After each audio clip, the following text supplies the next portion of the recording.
name is John Del Vecchio, and since 2015, I've had my own school for teaching more advanced motorcycling skills.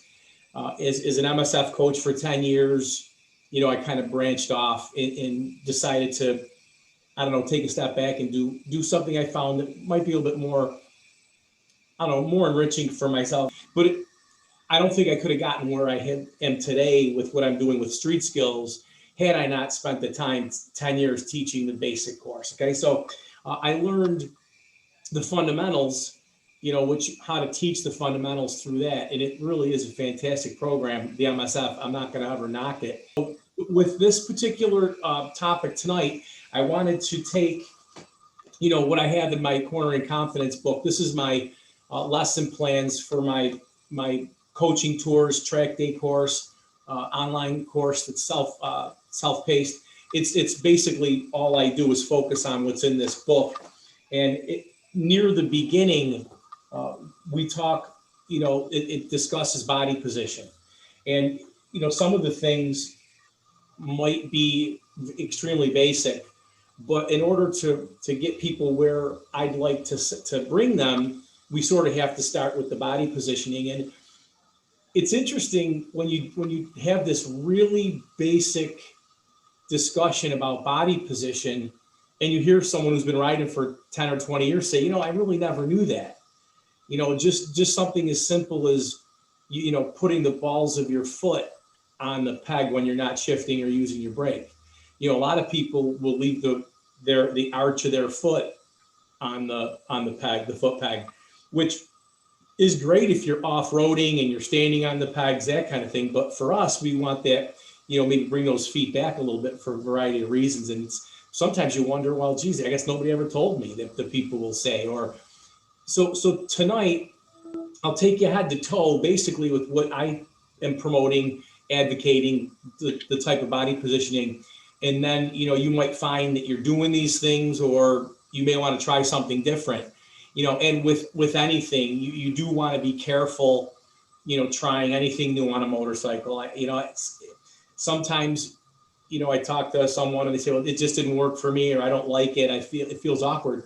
And that's, I think, at the heart of all of this. If you don't like something, don't do it. If you enjoy something, if it brings you more confidence and control, go for it. Why I named it the sack of dirt concept. I'll give you a quick little story on how I came up with that, how it fits with tonight's discussion, and then we'll go head to toe. All right. So last August, I was asked to participate in a training program at a track, a local 1 mile track, all turns in Syracuse, New York, called Pine View Run. And it was a very small program. I had, I think, three or four students with me when we had our 20 minutes on the track. And there was a younger man, probably in his, early 30s, and he had a really nice GS, the billet model one. And, I would talk about the body position, and he came in and he said, how I'm having a hard time with kissing the mirror like you suggest, and actuating the throttle, and he was having all kinds of trouble with the throttle. And so I said, well, I'm going to go out and I'm going to take a couple of laps myself and see if I can come back with a better way to explain what's happening, because I thought he was maybe waiting a little bit too much on his throttle as he was kissing the mirror, perhaps maybe too much weight forward. And so I was riding around the track, and I was putting my body forward and backwards on the seat, and trying to see how that affected my ability to control the levers and the throttle and that kind of thing. Primarily when I put too much weight on it, that's what I was trying to see what happened. And if you follow what I talk about in Corner in Confidence, I'm mostly a waist up advocate. Okay, so if you're going to be going to tracks, if you're going to be racing, if you're going to go really, really fast around tight turns, even on the street, okay, you might want to get off the bike a little bit and work on some lower body things. But what we'll find when I go through the bike, the posture head to toe, is that I'm really a waist up person. I think that for us sport touring people, if you're going to spend 8 hours, 10 hours, even 12 hours in one day on the motorcycle, it's a lot of work to include the lower body. Plus, the techniques that I teach, the lower body is less of a factor in control. All right. So that got me thinking, okay, well, when I was on the motorcycle and I was trying to find this point, I found like this balance point where I would be too far forward, and then I could feel that I was putting too much weight on the bars and actually having to hold my body up with my arms. And then when I was kind of too far back that it wasn't comfortable, I didn't have the bend I wanted. But once I got into this one balance point position, it just felt like I was like thud right on the seat, like a sack of dirt. That's how I kind of thought about it in my head. And it's important, I think, and one of the things that I'd like you to think about when you're riding your motorcycles is to kind of try to find that balance point. Now, if you're on an S1000RR or maybe even a concourse or one of these Ninja 1000s, it might be more difficult the more sport-oriented the motorcycle is for you to find that balance point. But on the GT that Matthew's riding, on cruisers, in any basic GS, any adventure bike, many of the motorcycles out there, and frankly, the people who are interested in what I'm teaching generally aren't the hyper sport types. Okay. So it's mostly what we're probably riding. But it could be a little more difficult the more forward leaning your motorcycle is. But you want to find that balance point where when you find it, you can just, it's almost like very neutral, and your hands kind of move independent of the whole weight bearing portion of what you're doing. And so it's kind of hard to explain, right, when you're, through Zoom and whatnot. But so I went back and I told this person about that idea. I was sitting right on my motorcycle and I said, you have to find that balance point. And he came back and he said it worked. And I said, wow, that's a pretty interesting, kind of series of events. I got an idea, a different way of explaining it, sort of planting your butt on the seat and finding the balance point. So, and it goes along with my, I guess, promoting of mostly upper body positioning focus for the corners. We're going to just basically just take it from the head to toe. So I don't diverge from basic motorcycling training with where you want to look. All right. So generally speaking, we're going to point our nose in the direction we want to go, and keep the chin up. We really don't want to be looking down, which can be a challenge with a heavy helmet. The helmet kind of brings us forward, and so that's the head nice, basically. Okay.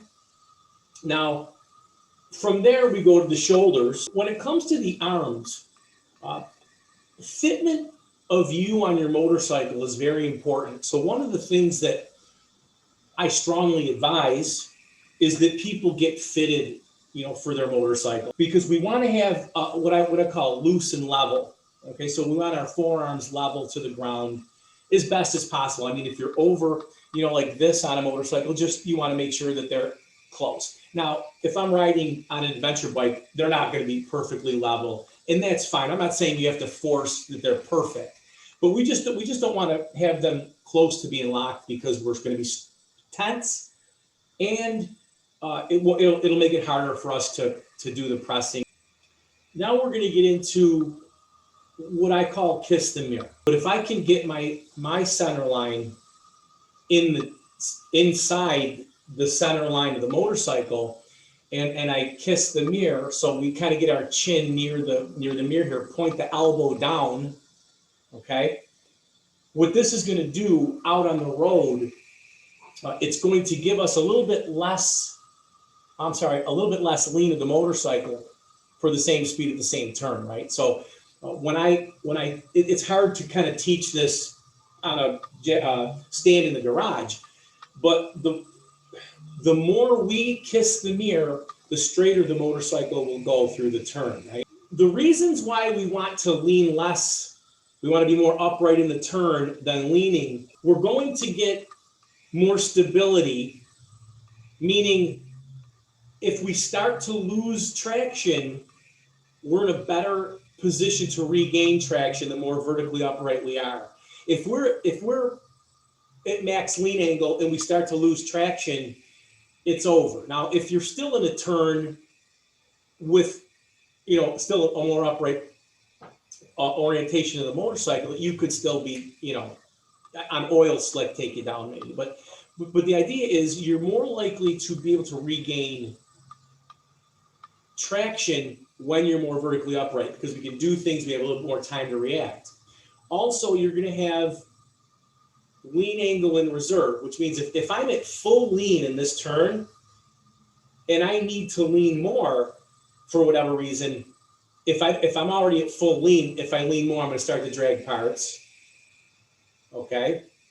So if I kiss the mirror a little more, keep the motorcycle a little bit more upright. Now, if I need to go left or right, I can have that option instead of only being able to go towards the outside of the turn.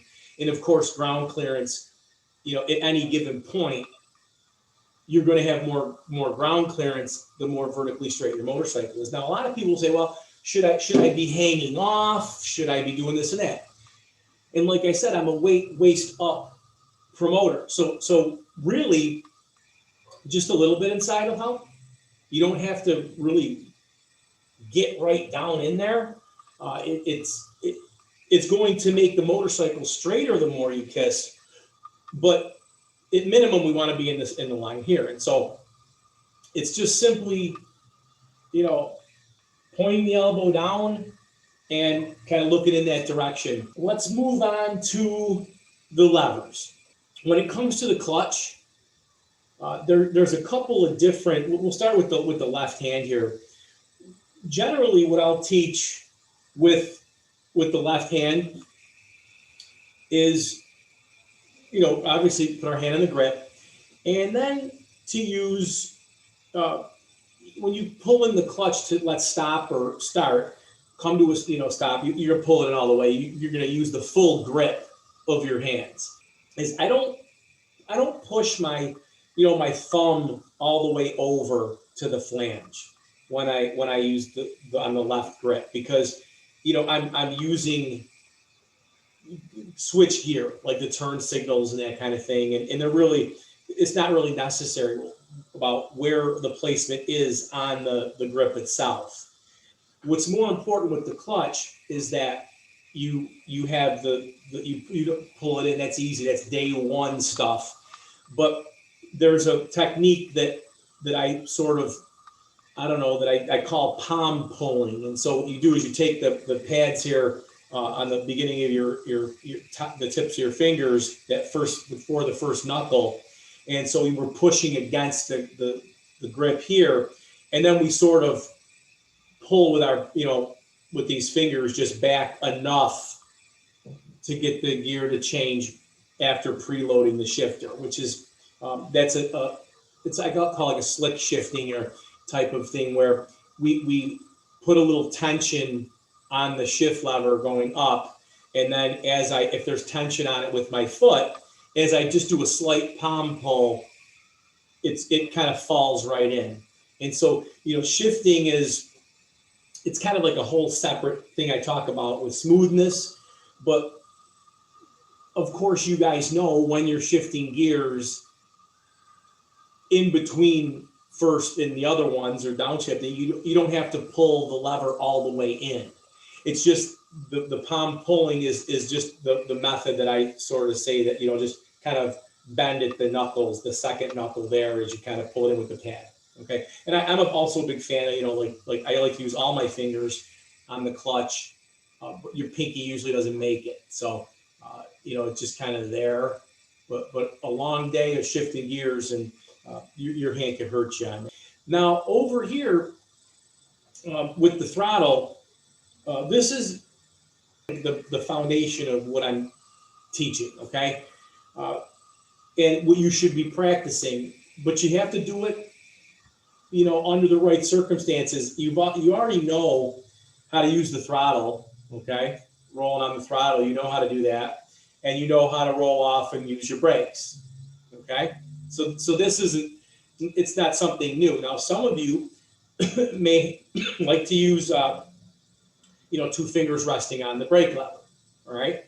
So this can be done for a variety of reasons. Maybe people want to have, quicker reaction time in traffic or whatnot.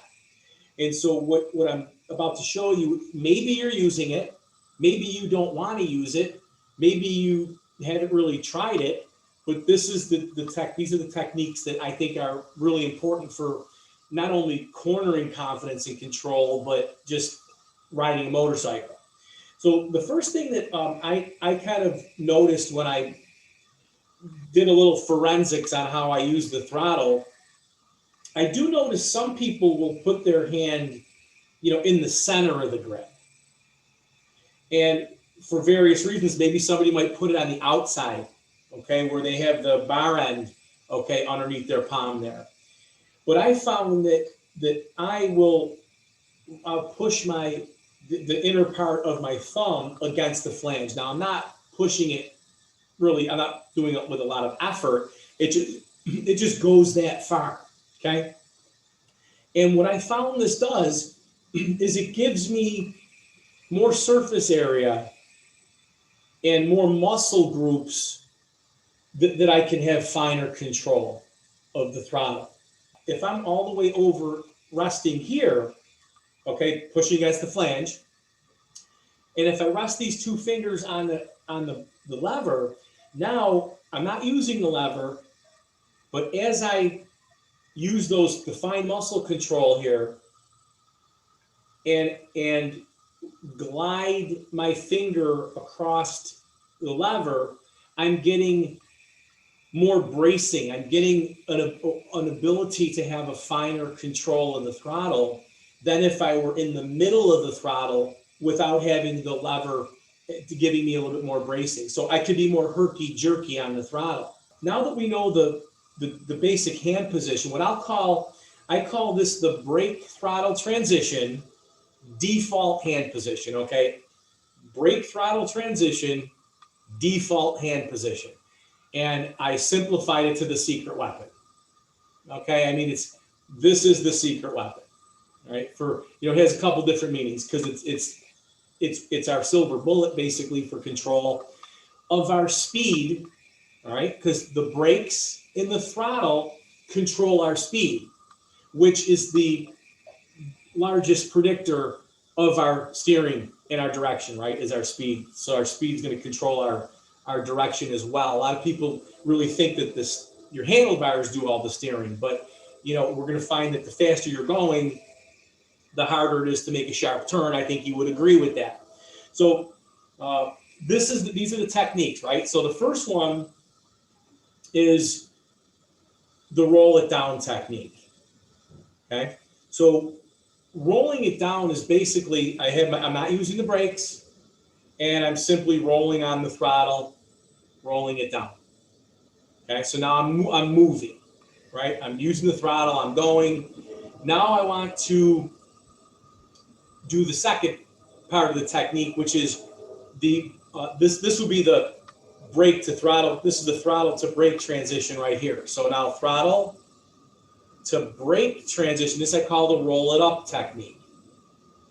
Okay, so we have here, this is roll it down. Roll it down is releasing the brake lever and rolling on the throttle.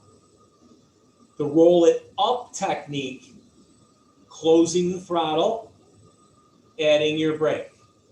And so what this is going to do for us now, it works like a go, slow, and clearly you're doing all these transitions smoothly. When we use the brakes, remember we want to just do a slight touch at first, load the front tire, just enough to turn our brake lights on, then we can squeeze harder. And when we release the brake, we want to release it very gently as well. So if I were to just quickly release the brake, that would cause my front suspension on most motorcycles to rebound, and that could cause directional problems. It could cause traction problems. And so every hand control that you use should be very gentle. I don't use this 100% of the time I ride, but I do it when I think I need that control and confidence. Okay. So if I'm just, on a route with my friends and, we're just in between twisties and getting somewhere, I'm probably not going to be doing this secret weapon positioning. But once we start to get maybe in a small town, the twisty environments where I want that instant reaction time, then I will be using it. Are there any questions about rolling it up or rolling it down? No, is that also trail braking? Yeah, so it's an awesome connection that you just made there. So the first thing I want to point out is when you roll it up, we want to make sure we're closing the throttle. So I call it rolling up because we're going to roll our hand up and squeeze in a downward direction, okay? So that's as I come into a turn.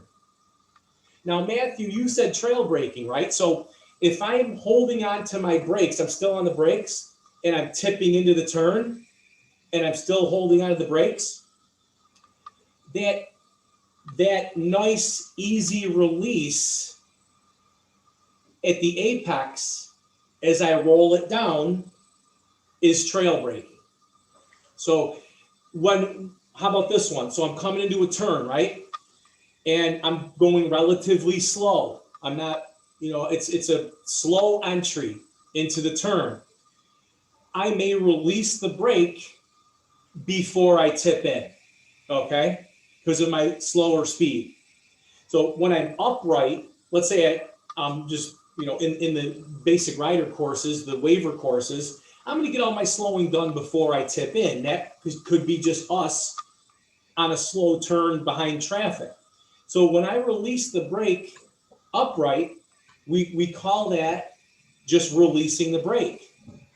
When I carry more speed into the turn and I'm holding onto the brake and I'm now leaning into the turn, I'm still slowing.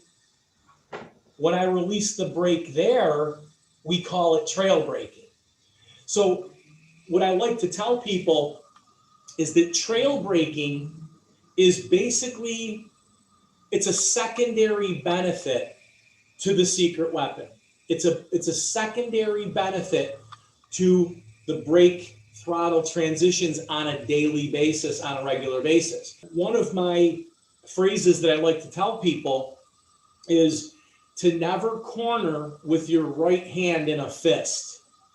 Okay, so we don't want to be in the turn like this. That means if we were going too fast, we release the brake and now we're on the throttle, and now what if I need to slow more? Okay, so what you want to do is at least have your fingers resting there, and if you can hold that brake as long as you need to. I mean, if you're riding at a spirited pace, okay, if you're into sport riding, and I'm saying just a little faster in the turns. I'm not saying you're breaking laws and stuff like that. I'm saying you just like to go, you don't want to be going upright through the turn. You want to have a little fun. You should at least have your fingers on the lever so that you decide when you're happy with the direction you're going.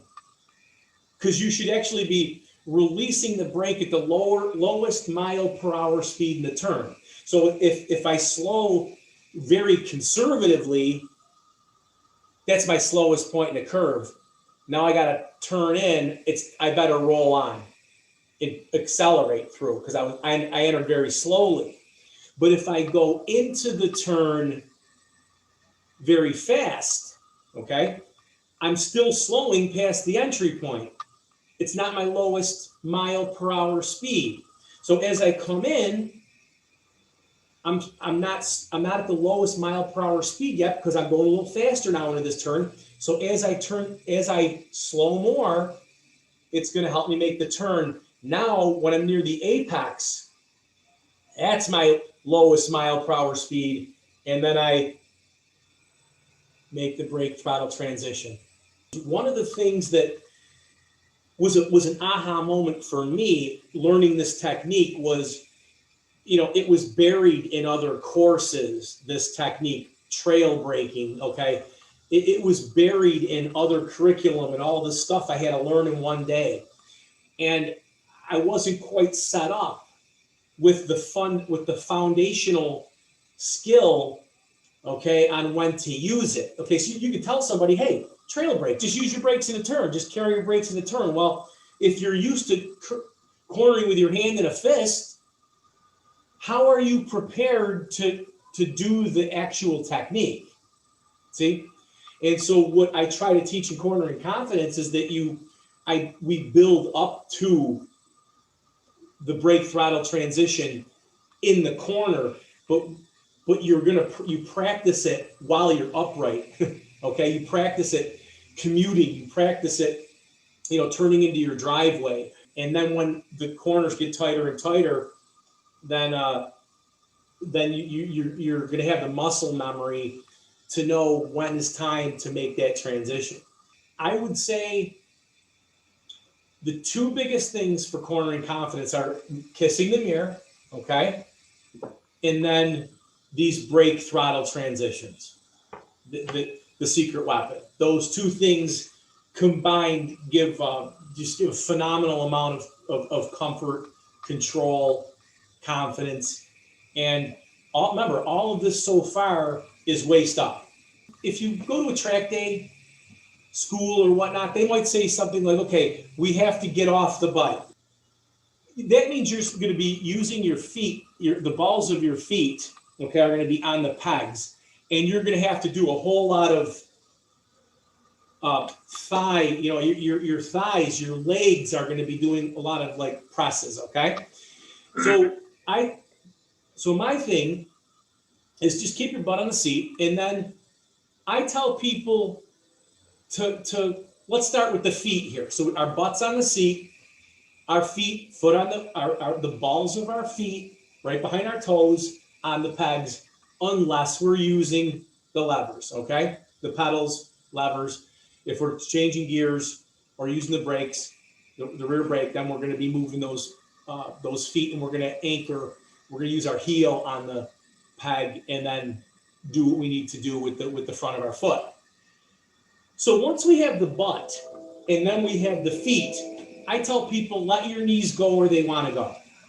Okay? So some people might say, I'm going to force this. And I tell you, after being at the track, I've seen people, the coach says, get that knee out. And they're doing it, they're putting the knee out, but it doesn't look natural. I think there's a way to position your knee in the direction that's comfortable looking for people, and then there's just forcing the issue. So my advice is don't really worry about your knees. Maybe you want your knees, I guess, to grip the tank a little, but I don't think you want to be, doing too many like thigh squeezes on your motorcycle. Again, this is going to be tiring, and it's unnecessary in my opinion, because one of the reasons why we want to get off the motorcycle in a turn is because we need to keep the motorcycle more vertically upright so that we don't lose traction at the higher speeds. We have to counter the force by leaning more. Okay? So the premise there is, if I'm on the back roads and I have to get off the bike to make that turn against the force at a very steep lean angle, well, I'm going too fast for that turn at some point in the turn. So if you're using the trail braking, okay, if you're using the secret weapon, you're slowing until you're happy with your steering.